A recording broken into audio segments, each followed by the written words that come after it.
पुराने जमाने की बात है। एक राजा था जो अपने विचार, विवेक और नेक दिली पर बहुत ज्यादा भरोसा करता था। उसे लगता था कि वो दूरदर्शी, न्यायी और विचारशील व्यक्ति है।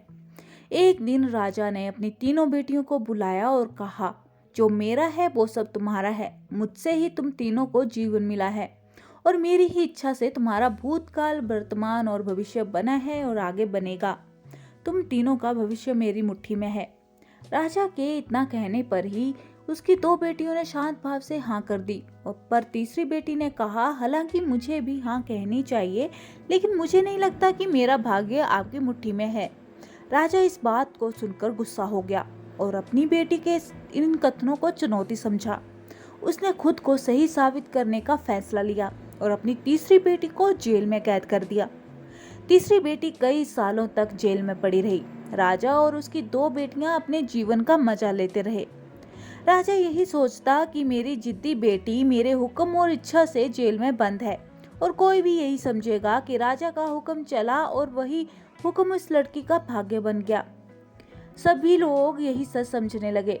राजा की बेटी ने जरूर कुछ ऐसा किया होगा जिससे उसकी ये हालत है, वरना कोई राजा अपनी बेटी को ऐसी सजा देगा। राजा भी कभी कभार अपनी बेटी को देखने आता रहा। उसकी बेटी अब बहुत कमजोर हो गई थी, पर उसका फैसला अभी भी वही था। राजा से अपनी बेटी की ये हालत ज्यादा दिनों तक देखी नहीं गई। एक दिन राजा ने अपनी बेटी से कहा, तुम्हारी ये जिद मुझे और गुस्सा दिलाती है। अगर तुम मेरे राज में मेरी आंखों के सामने रही तो मैं न जाने क्या कर बैठूंगा।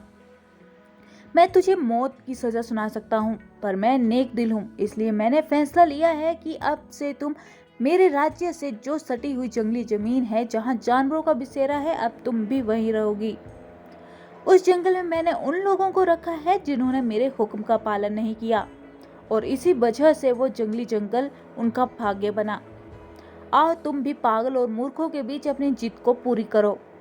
बेटी को वहां जाना पड़ा क्योंकि कोई और रास्ता ही नहीं था, और उसको पेट भरने के लिए कंद मूल, फल और सोने के लिए रहने को गुफा और पीने के लिए झरने का पानी और तापने के लिए सूरज की धूप थी।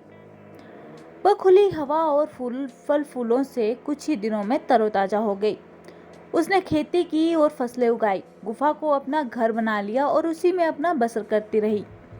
एक दिन न जाने कहां से एक भटकता हुआ गुहा राहगीर वहां आ गया। तो वही हुआ जो सदा होता आ रहा है। राहगीर और राजा की बेटी में प्यार हो गया और वही अपनी दुनिया बसा ली। जंगल में मंगल हो गया और उन दोनों ने उस जंगल में रहने वाले लोगों की मदद से उनके साथ जंगली जंगल को एक शहर बना दिया। सारे इलाके में मेला लग गया। कुछ सालों बाद राजा की बेटी उस शहर की रानी बन गई और उस शहर की चर्चा होने लगी। किसी तरह उस शहर के बारे में रानी के पिता को पता चला। राजा उस जगह को देखने पहुंचना भी था, क्योंकि जिन लोगों ने से वो नफरत करता था, उन लोगों ने इस देश में एक नई जगह बनाई थी। वहां उसने अपनी जिद्दी बेटी को जब रानी के रूप में देखा और उसके साथ एक खूबसूरत युवक को देखा तो इस देश का राजा था तो दंग रह गया। बेटी ने अपने पिता का मुस्कुराकर स्वागत किया और अपने पिता से कुछ नहीं कहा, पर राजा ने सुना और उसे आवाज सुनाई दी कि हर आदमी का अपना भाग्य होता है और कोई भी किसी का भाग्य विधाता नहीं है। राजा को खुद ब खुद अपनी गलती का एहसास हो गया। उसने सबको अपने भाग्य पर छोड़कर आजाद कर दिया।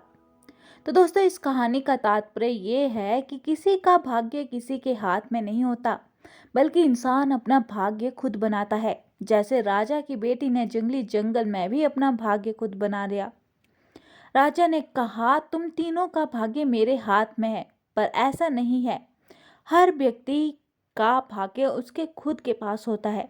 बस फर्क ये है कि कोई बुरी स्थिति में भी अपना भाग्य बना लेता है तो कोई नहीं बना पाता। तो दोस्तों, आशा करती हूँ आपको ये कहानी अच्छी लगी होगी। अच्छी लगी है तो ज़्यादा से ज़्यादा शेयर और लाइक कीजिएगा। अगर चैनल पर नए हैं तो प्लीज़ सब्सक्राइब कीजिए। मिलते हैं किसी और वीडियो के साथ, तब तक के लिए